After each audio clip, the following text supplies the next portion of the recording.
Admit it, you expected guests to act like you, but expectations are not always reality. Now you've realized it's not all sunshine and 5-star reviews. That means you're in the right place. Today we discuss a topic for all of you hosts out there thinking of growing a co-hosting or property management business so that you can benefit from scaling your systems and strategies. We discuss what to watch out for and what is going to break and how to get ahead of it. That's because this is the community where we talk about the gross, awkward, and the operational messes, as well as the real strategies that help you keep going instead of quitting, because you are not a quitter, and this industry is somewhere where you can win. Welcome to Short-Term Rental Problems and Solutions. Let's get into today's question. Hi, Jeremiah. Thank you for the episode on how to find a great property manager. It actually made me realize that there aren't any good ones in my marketplace. I'm located in a market that's pretty rural, and there's only a couple property managers I was able to find in the area, and none of them have high standards. I'm at a point where I'm either going to buy another rental or start a business to manage some of the other properties near me. What are the key considerations you recommend when making a decision like this? Thanks, Billy. Well, Billy, this is a great question, and I anticipated that it would come out of the conversation about how to find a good property manager because I did set the par pretty high. I'm going to assume that you've already researched the regulatory requirements and met them, or at least that you can meet them. Pennsylvania, for example, requires that you have a broker's license, but that was struck down recently with a new requirement. People know this as the Sally Ladd decision, and this was where the Pennsylvania Superior Court determined that it was an undue burden to require her to get a broker's license just so that she could start managing other people's properties for short-term rentals. So that basically opened up the gates wide so that people can start co-hosting businesses and property management businesses for short-term rentals without any licenses or anything like that. But you know how the state of Pennsylvania is, they're going to require a license for this at some point. It's just not going to be the same level as a broker license, which is something that I have. I went through and got my broker license because I wanted to do this legitimately, and that was before the Sally Ladd decision came out.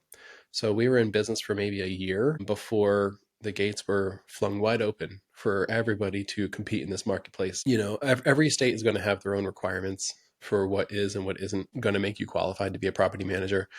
This could actually go down to the county. It could go down to the city level as well, or the township.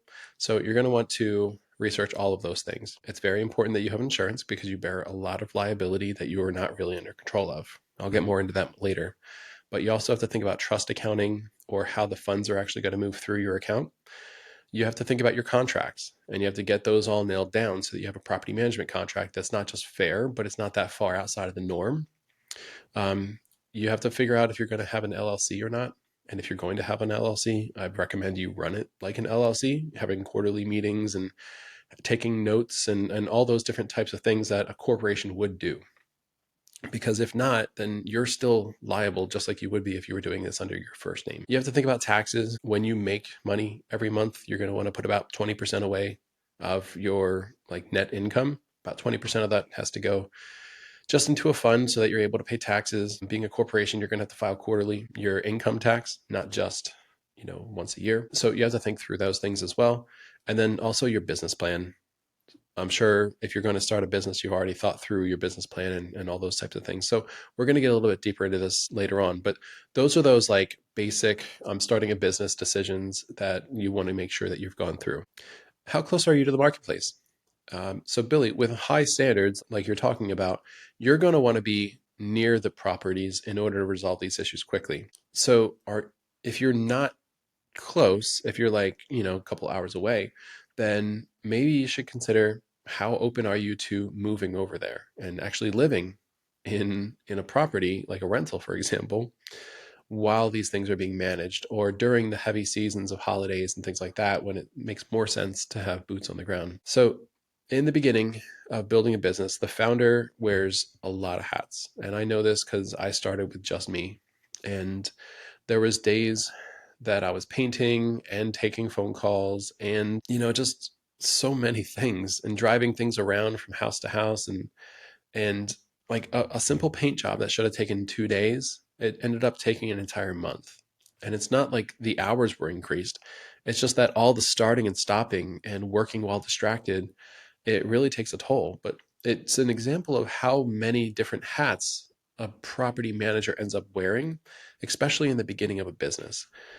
So you are going to be the cleaner when the cleaning team can't make it. I can almost guarantee that. So, in order to fulfill your obligations, roles, commitments to the property owner, when the cleaners flake, when they're unavailable, when something happens, you end up going over to that property and cleaning it. That's another reason why you should be not that far from it. Second one is when the repairman can't make it to take care of something, you end up being the one who goes over. Like you're the backup repairman. And it's sometimes it's just to show the guest that you are trying, but it goes a lot further, and your property owners expect this. They expect you to just like go to the property sometimes like they would. But if you're not going to do these things, you have to set the tone right up in the front, right in the beginning. Until you get one, you are the salesperson. So how comfortable are you with sales? Because you're going to be competing with other salespeople. You're going to be negotiating contracts. You're going to be doing a ton of things. And now you already mentioned there's not a lot of competition in your marketplace. So you might not be facing like professional salespeople, but there's no way of knowing that right now. And the marketplace could turn into something completely different, or you might want to go into another area. I don't know, but it's something else to consider. Project management. So, as a property manager managing your own property, when you manage the project, it completely feels normal and natural. But when you're the property manager for somebody else's property, and now you're overseeing contractors that they hired that they're going to pay, it's a completely different dynamic. You've got to think through how you're going to be in a situation where you're managing a project. And there's a lot of projects that need to be managed. And this takes on a different level of liability because if it's at your house and you make the call, no one's going to sue you for it. You're the one who's on both ends of that transaction. So you've got to think through like when it's not your property, it's a completely different dynamic to manage a project. If there's going to be some things, some improvements that you want to get done at a property, you're still going to have to manage that project. So think through how that dynamic's going to be before you get involved because it's not always what you expect. Now, besides that, you're going to have to think through logistics. So in property management, there's a lot of logistics. Cleaners need linens and paper towels and you've got to restock shelves and you've got to make sure things are organized, that you have the consumables for your guests. And those logistics of you can't just send Amazon to the house because they might not arrive when the house is vacant. They might arrive when there's a guest there. You've got to think through what's going to happen when things are shipped here. What's going to happen when I send them, $200 worth of stuff or a TV gets delivered a day early. These are all the logistics you've got to figure out. So if you're willing to live there, like if you're willing to move to your marketplace, if you don't live there already, then those things become a lot easier because now your project management, you're right there. So you can oversee it on a daily basis. Now your logistics, you're right there. So you can have it shipped to your house and then you can take it, courier style to wherever it needs to go. And being the salesperson, like people expect the salesperson to just be available like all the time and not over Zoom, but actually in person. So those are some reasons to consider being willing to move there. Also, that last minute cleaning or maintenance is going to be a lot easier if you're not that far away. So the second thing you need to think about in going from just managing your own property to scaling up and managing other people's properties is your cleaning team. Do they have the ability to grow? I know I've gone over this before in the podcast, but there's three basic types of cleaners. There's a complete full service where they have employees and they're giving people full-time hours and they have systems and they clock in and clock out and normal stuff, right? They usually have the ability to scale, but you're going to want to talk to them first. They are going to want to hire a few people if they know that they're going to be getting more business. So keep in touch with those. But the second type, and this is much more common, is just an individual. So there's a ton of really good cleaners out there, and it's just them. It's just Patty or it's just Joe. And those guys are just busting their butt, cleaning and loving life, and they're cleaning for you. Now, a lot of times these cleaners end up rushing through a property or they end up doing a halfway job because there's too much for them to do. If they are in that situation, then it's not necessarily their job to tell you, but at the same time, you want to have that open dialogue with them, because if you think that you can scale your operation because they can clean another house or two, then you're only going to get your operation to three houses, right? Because they can only do two more. So you've got to think about, who's my second choice cleaner, who's my third choice cleaner, who am I going to go with? Or you could do what I did and start a whole cleaning service. The third type is an individual with helpers. And this is your most, I don't know, it's pretty common. But like, the thing about the individual with a few helpers is they're risky, because they could end up going out of business tomorrow and they won't give you any notice or explanation. They'll just say, hey, I'm not able to clean it this week, and I'm not able to clean it next week either. Because these folks are constantly handling logistics, and they love their property owners usually, but they're relying on people who are not as reliable as they are. And they are sometimes running themselves ragged. They are stretched real thin, and you've got to think through that dynamic when you assume that your individual with helpers is able to scale. Because if they could have a full service cleaning business with employees, they might already have that. And it's a completely different skill set. Because in one situation, you're managing an organization, hiring, firing employees, processes, and payroll. And in another situation, once you get paid, you're sending Venmo to somebody, or Cash App or whatever. So you've got to think through, is your cleaning team able to scale? And then the second thing goes for this as well. Is your maintenance team able to scale? Who is your maintenance team? Chances are, if you are handling just your property, then you probably only had to interact with a plumber or an HVAC tech or an electrician, or maybe all three. But if it's going well for you, then you probably have a property that's already taken care of, and you don't need a lot of these people here. But you have to think about, you're going to need all of them.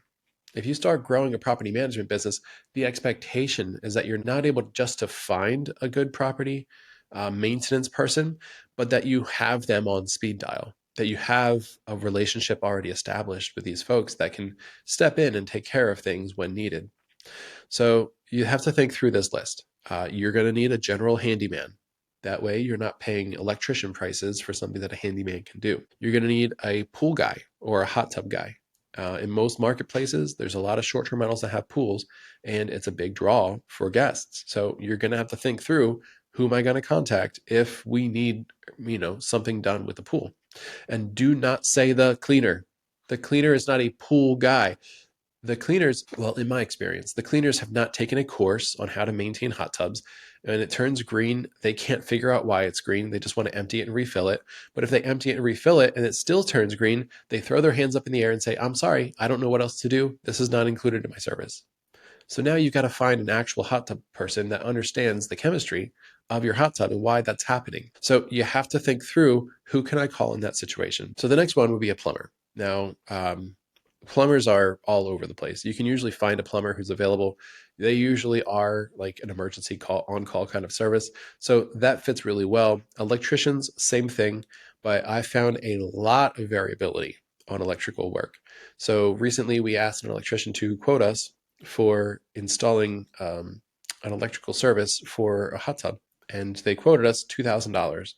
And then the next electrician quoted us 600 to 750. I'll tell you what the final number is when I finish the job. That's a big range. And both of them are going to pass inspection. Both of them are going to be done correctly. And both of them have insurance. So you've got to have a good electrician that's a decent price, not just the ones that are like bidding jobs at like $2,000 with a $1,300 profit. The next one is HVAC. So air conditioning, guests are not going to forgive you if the air conditioning is not working and it's hot outside. They come to your location, sometimes it's tropical or whatever, to get away from the heat or to get to the heat, right? So air conditioning to be comfortable inside is very important. And this is one of the most common things that, if it's an issue, it shows up on the reviews. If your house is in the mountains and you don't need AC, your guests are going to complain that you don't have AC. Sorry, it's likely to happen. So you have to have some form of air conditioning. And then sometimes your guests feel obligated to disclose to future guests how many air conditioners you have. that there's only one window unit, or there's one window unit per bedroom, or that there's central air and it worked fine. That's not what they're going to talk about. You're going to also need some general contractors.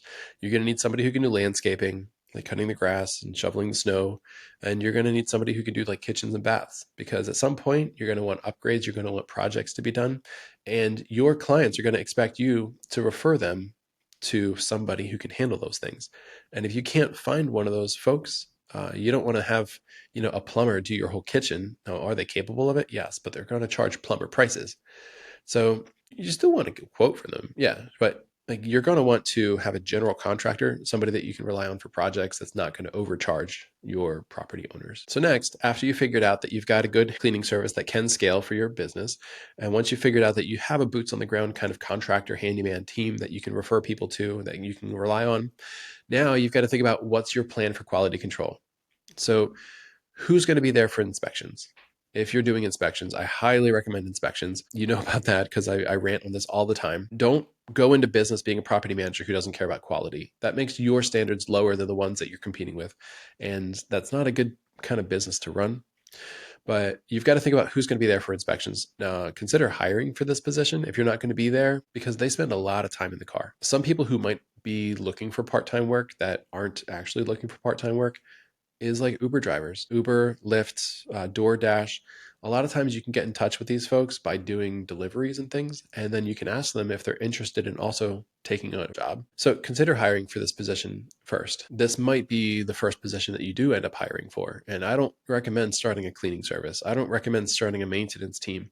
Neither one of them is particularly profitable. It's really more like, for your property management team, here's the person to hire. It's this person to, I guess you could call him like an operations manager, but you need somebody to do inspections. You need somebody for those logistics, because at some point you're going to get very busy, and this is probably the first role that you're going to hire. But until you hire it, you're going to need to do that job yourself, right? You need to also figure out, what is your non-negotiable standard? Like, there needs to be something that defines your brand. You have to think through, what am I not going to compromise on? Because you can only pick one thing to be top in, and it's either cleanliness or communication or maintenance. If you try to do all three, you need to remember where your priority lies, and that's your branding. And this goes back to your business plan. You can't be the best in all three categories, because you're not going to make any profit. You're just going to keep spinning your wheels, spending time and energy doing things, and then realize at some point it's not worth it. So you have to think about your branding and what it's going to be. So what are you going to do when the owner says you need to let them clean the house themselves? Is that negotiable? Are you okay with the owner messing up a few things and causing your guests to leave a bad review on your profile? Are you okay with the liability that the owner might have left some windows and doors unlocked and blame it on the guest? Are you okay with them doing the hot tub? If they do it wrong, now it's going to go back on you. So you have to think about, like, because I do have situations where property owners were like, oh, I'll just clean it from now on. That's like a $225 cleaning fee. Just send it to me. And half the time, they're not even cleaning it. They're just calling their sister to go clean the house. So what are you going to do in that situation? What is non-negotiable for you? You have to make sure these things are in your contract. What are you going to do when your focus shifts away from the property and it loses its sparkle? So the house that you're currently managing, it sounds like it's going really well. If it wasn't going well, I don't think you'd be looking into managing other people's properties. So if your focus shifts away from that house, what's going to happen? It's going to lose its sparkle. I know I already said it, but like, you're going to have to think about, now you're managing all these places, and with yours, like, you're the only one who's going to suffer if you take away some of your attention from it. But the other ones, you've got property owners who are going to complain if it's not getting your attention. So you kind of like, your own children kind of get like, I don't know what to call it. Imagine like you own a daycare and you have your own kids there, but the parents are going to complain if you don't take care of their kids, right? So you want to be like impartial and take care of everybody's children, but you've got your own too. So they usually end up taking a back seat. It's like a pastor's kid. They sometimes get ignored for the benefit of the community, right? So you have to think about that dynamic and what's going to happen with it. So something else to know is that everyone starts off in property management, all like high standards, fair price. But then when it's like crunch time and you're tired, you're short staffed because somebody quit and you're behind schedule, and then a guest chooses to arrive early, like that stress level really goes up. You go into like fight or flight and the cortisol and everything. And it's possible for you to just exist in this situation for the rest of time, but it is really unhealthy, and you're setting yourself up for stroke, you're setting yourself up for heart disease. And if you start blaming your business for your health concerns, that's a bad place to be, because you're going to end up not following through with your exit strategy. You're going to end up just quitting. And that's not good for your property owners. That's not good for the properties that you own either. So you have to think about the sustainability of this.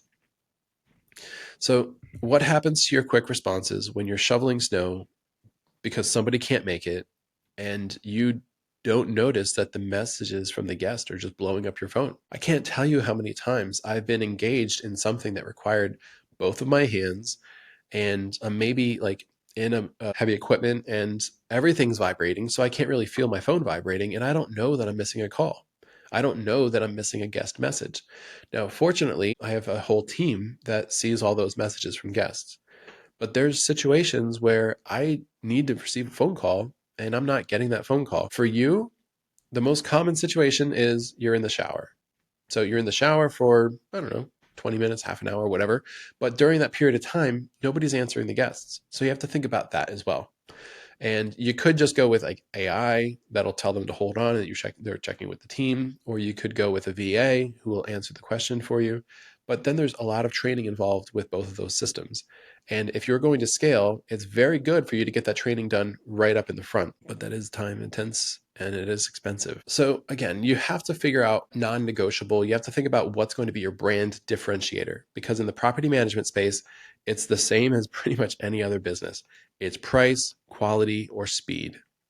Now, speed would probably just be limited to communications, right? So messaging back guests quickly, messaging back homeowners quickly, or calling or whatever, right? So that's probably where I would relegate speed to. But when we're talking about price and quality, there's this scale. You're either really good price or really good quality. And if you're going to go with really good quality, you've got to accept a higher price. If you're going to go with really low price, then people have to be okay with lower quality. I actually know of a property manager in this area that does property management at 15%. And because of it, they've actually accumulated a ton of these like really high dollar properties. But what those property owners are getting is very bad property management. It's good communication with guests, they're getting good reviews, but the properties are going downhill fast. And I've been in some of these homes, they've been for sale, and there's all kinds of delayed maintenance issues that nobody is paying attention to. And these property owners are sometimes calling me because they're looking for better quality and they're willing to pay the price for it. It's just that that property manager was real flashy and sounded good, but they actually don't have the right systems in place. They're building their business on a weak foundation. So, your brand differentiator, you've got to figure out where you're going to be right now. If it's quality, if it's high standards, then you've got to be the kind of salesperson who can sell them on spending more.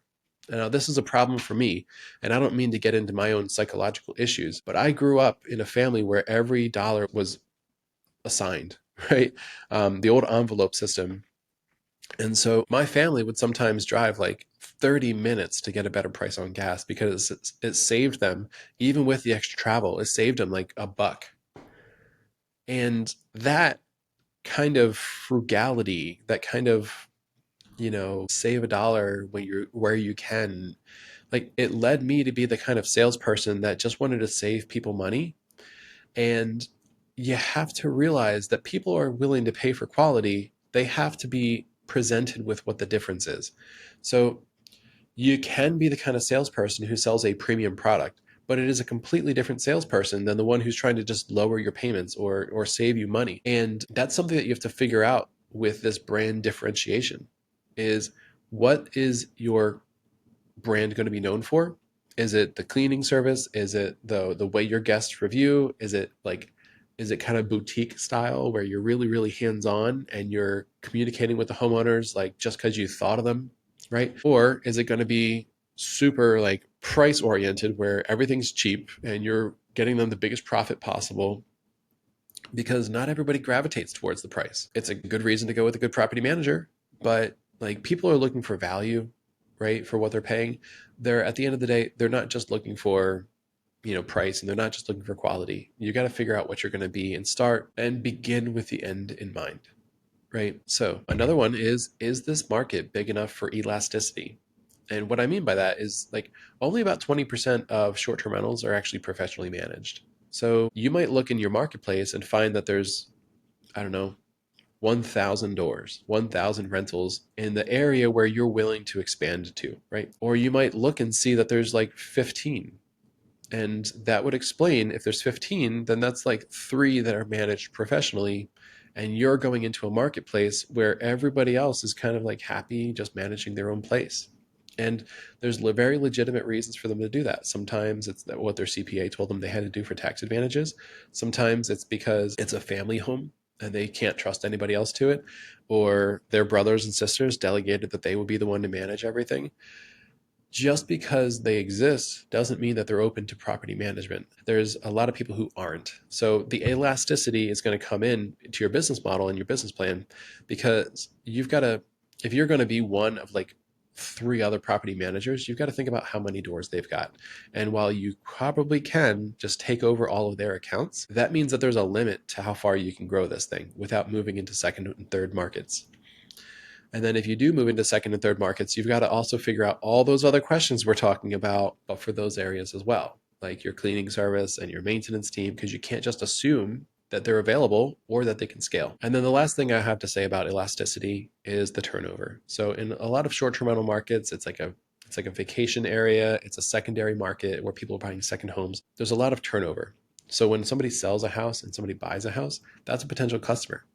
And if you're one of the top three options on Google, then they're going to call you and you get the opportunity to pitch your brand differentiator, the thing that makes your property management service better than the rest. And this is your chance to make a connection and to make a sale and to get a property under management.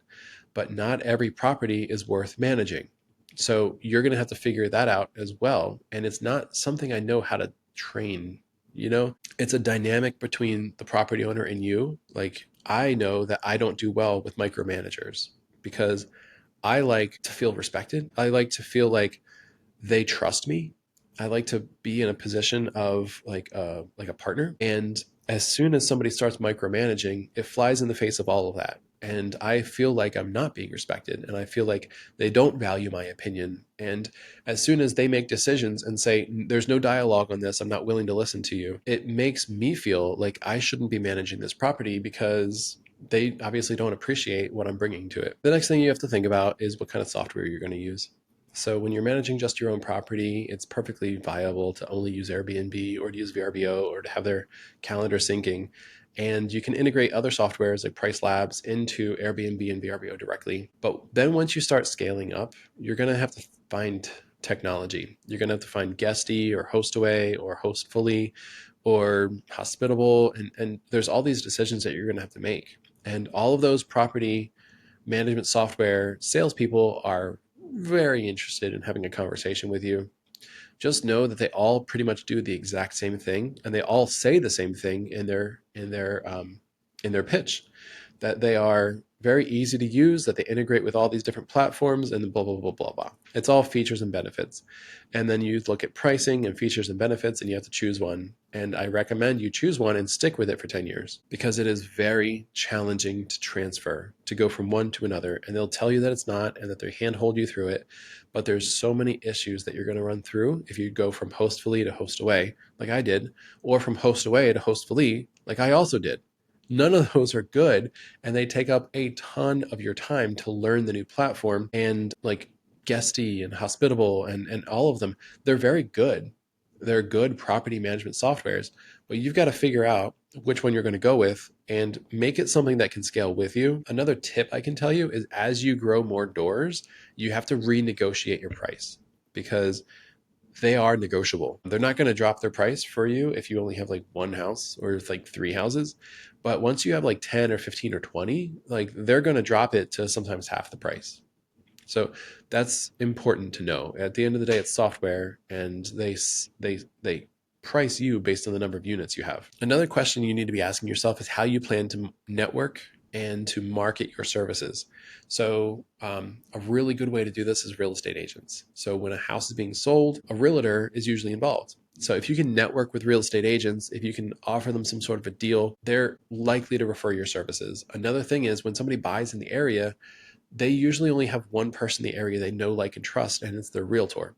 So leverage that network. I'm not saying bribe them, but maybe give them some gifts, maybe do something friendly, take them out to lunch, whatever. Like, network with the top agents in your area, find out who they're referring people to, and see what would cause them to refer people to you. One thing that's not used very often that I feel like would be really valuable, and I've considered doing this myself, is a refer back guarantee. Now, what this would mean that it is literally in their contract, the property management contract, that if they decide to sell or if they're considering selling, that you will notify the real estate agent that referred them to you. So real estate agents just want another transaction. They don't care if it's because the person's buying another house and they're scaling to 3 or 4 or 5, and they don't necessarily care if they're just selling that house. They just want another transaction. So if they're going to refer business to you, they want to know that you're going to refer business back to them. Now, if you're going to work with multiple real estate agents, which I highly recommend, then you're going to have to think through, how do I make this fair? And how do I keep these guys from thinking that I'm referring people to somebody else? Now, unless you're a real estate broker, you cannot get a cut of the commission. Don't even ask for it. Don't look for it. Don't do anything there. Just do favors for favors. If they refer somebody to you, then you've got loyalty. You're going to bring them back. So that's something I've considered, but I literally am a real estate broker.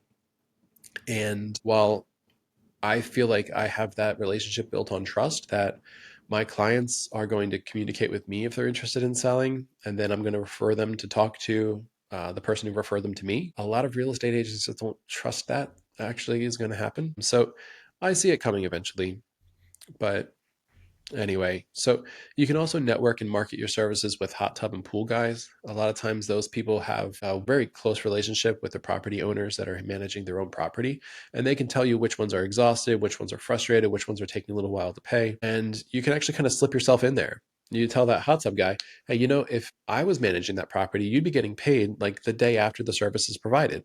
You give me an invoice, you're going to get paid right away. So why don't you recommend me to that property owner? Because it sounds like I could increase their revenue by 20% and that would cover my fee. So you say something like that, and now the hot tub guy is going to put a good word in for you. You can also network with cleaners because they're in the same exact position as the hot tub guys. They know which property owners are good and which ones aren't. They know which houses are performing and which ones aren't. They know which ones keep their schedule busy in the slow periods and which ones don't. Right? So they can help refer you, and cleaners are often found before property managers found. Or they know which homeowners are getting frustrated and anxious and want to just quit. And a lot of times, those are the property owners that you'll start managing for. And then you can also network with other property managers. Now, I'm not talking about the ones that you're directly competing with. I'm actually talking about the ones that are outside of your marketplace. So think about like all the ones that are not that far away or nearby. You can actually build networks and build relationships with property managers in the Smoky Mountains, or, in like Broken Bow, or, Big Bear. You can find property managers from other areas. A lot of times investors own in multiple marketplaces. When it comes to long-term rental property managers, oftentimes it's geographically like, I don't know, it's you're not willing to go too far in long-term rentals. So in those situations, like the town over or the county over or the city over, those are often really good property managers to network with, because they've got clients that usually own in other auxiliary markets, or they're interested in expanding into those marketplaces as well. So you've got to think about the networking side of this. It's a very network heavy kind of business. And if you're going to grow, then those are some things that I recommend putting in your business plan. So remember, we mentioned that you're not always going to be available to handle guest communications. So think about having AI step in. If you go with like a company like Hospitable or Hostaway, they probably already have AI built in. AI can be trained to respond to the guest. And you also have to decide if you're going to disclose that it's AI that's responding to them, or if you're going to act like it's just you. I don't think guests respond well to inauthenticity. And so I would probably encourage you to disclose that this is an AI chatbot that's responding back to you right now. And very soon my trainer is going to be on the line. something like that. You could also use a VA. A VA is a lot more capable of actually acting like they're you. So again, like think about what is your exit strategy. So nobody gets into business to run it until they die, right? So what does retirement look like? I know you're not necessarily thinking of that right now because you're just thinking about starting a business, but there's a couple of ways that people get out of business ownership. One is to sell the business or to sell the contracts for the business. But then you've got to think about like the length of the contracts. You've got to think about your churn rate, like the number of properties that you're adding to your portfolio every year and the number that are dropping off of your portfolio. So both of those things are going to factor into what the value of the contracts are and what the value of the business is. It's not just your EBITDA, but you definitely want that EBITDA to be good, especially if you're going to be considering selling. Another thing that you can consider doing is bringing in a strategic partner, like an operator. Now, remember, I talked about hiring somebody who'd be like an operations manager. This might be somebody that you promise one day, hey, when this thing is scalable, when it's grown to a certain point, I'm going to put you in charge of the whole thing and we're going to split the profit 50-50. So in that situation, they don't have to make an investment based on the value of the business to get a percentage equity, but you can offer them like shares, I guess. I've got a dream to someday turn my property management company into one that is employee owned. And I'd just like to retain, a certain amount of equity in the business. But you've got to think about if you're going to sell the business, you want to start setting that up now because the more detailed records you can keep from the beginning, the more valuable and more turnkey it's going to be for your business to be purchased. And that's going to translate later on into higher prices. Another one is to partner and then retire. And we kind of touched on this with the operations manager, but you could find a strategic partner or another property management service that wants to start managing your property management service as well.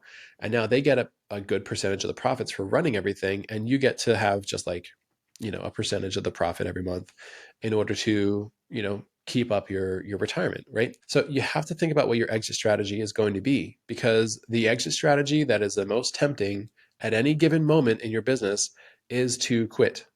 And you don't want to just run away from it because you've built something that's actually valuable, I would assume, and it's always just a little bit tempting. You want to begin with the end in mind. Again, this is something that you shouldn't be thinking or considering for like the first 5 years, but at some point, you want to know that there's a light at the end of the tunnel, that there is an offboard, that you're not just going to get busier and busier and busier until you explode.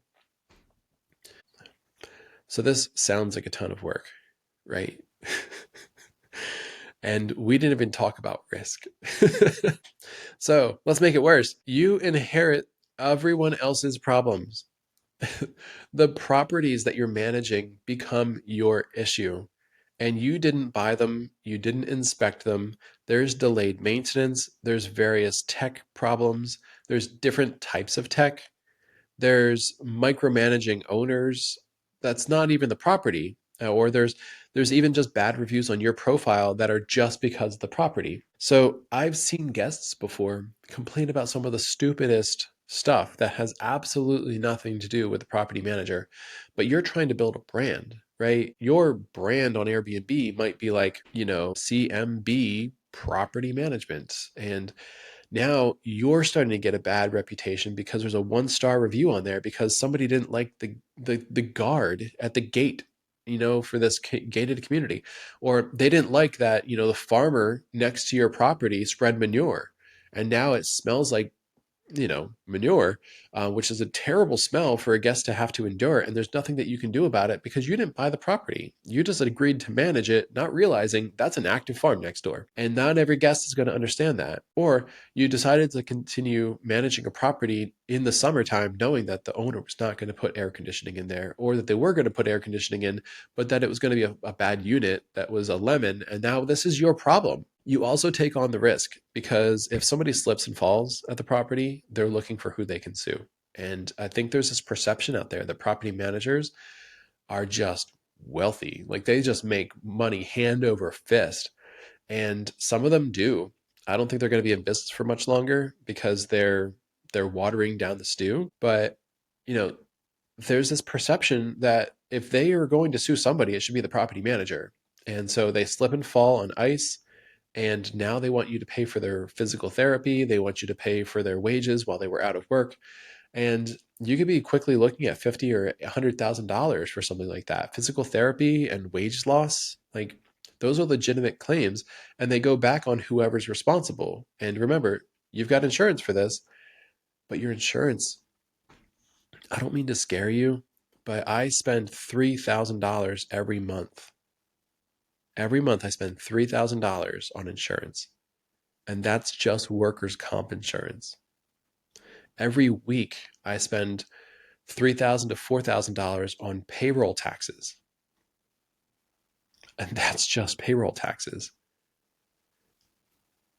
When you scale your business, you're signing up for liability, you're signing up for premiums. Those premiums change. I was talking to a cleaning service, the owner of a cleaning service the other day, and she told me that her husband owns a trucking business. And that trucking business, the insurance per year went from $20,000 up to $100,000 because there was one claim. One claim. And it was covered, and the insurance company decided to raise their premiums that high. So she was shopping around for other insurance, but with an open claim, none of those insurance companies were willing to talk to them. So you might think that truckers make a ton of money, like 60 cents a mile. They go across country and they make like a lot. But there's a liability there. And sometimes the insurance companies are not reasonable at all. So in property management, I think my liability policy is not really that bad. It's probably like $4,000 a year at this point. But then we've got the vehicles that we have. And I wouldn't need all those vehicle policies if I wasn't, also a contractor. There's some massive expenses. And especially if you're going to be one of those property managers that looks legitimate, has an office in a commercial area, you're going to have to think through that perception and factor in things like rent. And in this area, rent is generally $1 per square foot per month.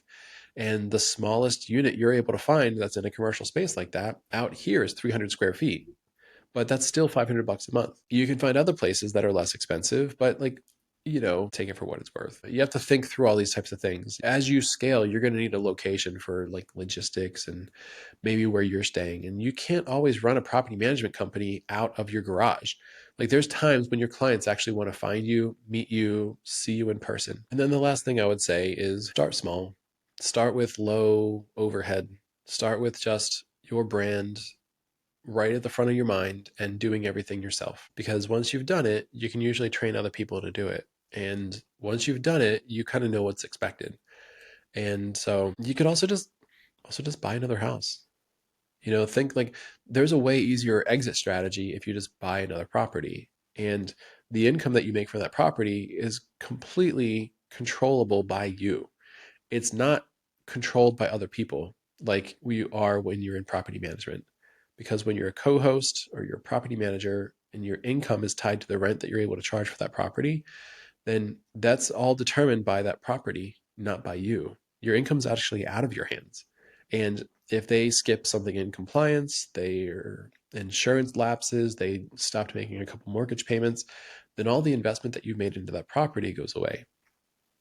And you're going to end up in a management agreement with somebody and you realize like you don't want to manage the property anymore. And that's happened to me so many times. In fact, I need to write an email later to a property owner that I don't want to manage their property anymore. And it's like the property owner is fantastic. It's the property that's the problem. I don't want that property associated with my brand. And fortunately we can drop them. It's not like we can't. It's a business decision. But at the end of the day, it's way easier for you to just buy another house or buy 3 houses or 4 houses and 5 houses and scale everything that you're doing just for that. Because in those situations, you get 100% of the rent, and then you can cover your expenses. In co-hosting, if you think it's going to be easy money, you are misled. I'm sorry, but I hope I've gone through a few things here that'll, kind of make you realize. Now, if all of this work sounds like fun to you, hell yeah, go do it. Let's become property management buddies. Let's network. I might have some property owners that like an opportunity in your marketplace and I want to be able to refer them to you. You know, I Also realize that you could watch through this episode and realize like this is really a lot more than you thought it was going to be, and that you had this impression that managing other people's properties was going to be just like managing your own property, but the dynamic completely changes. So the other thing that you might have thought was, you might have thought like, well, I already have like good connections with like 3 property owners, and if I offered, I'm sure they would let me do it. And I like those people. Well, your relationship is going to change with them.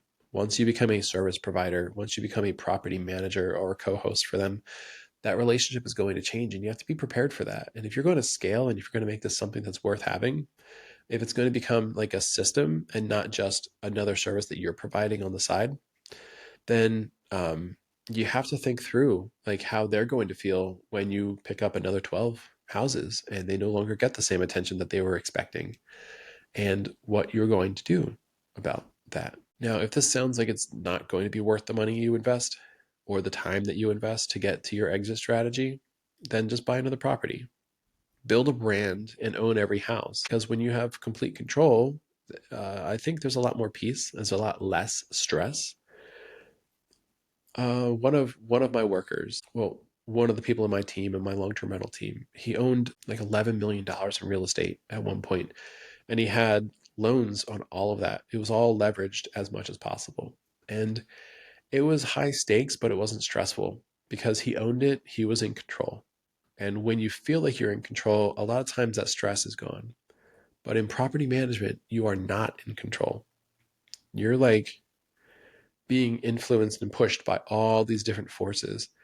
And that has to be a dynamic that you're okay with if you're going to build a property management business. You're not going to have that dynamic if you buy another house. So if you've figured out the secret sauce for your marketplace, if you've figured out what it takes to be the top 1% earner in that marketplace, then buy a second house. Do it again. There's a demand for it. If you can replicate what you did with the first one, do it. And then do it again and do it again and do it again.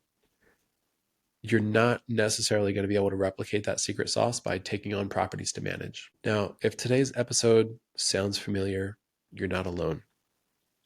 These are the challenges no one talks about when they sell the dream of easy passive income, but they're exactly the problems that make or break your operation. If you've got a situation you want to share, then please email me your question, info@galvanizedmanagement.com.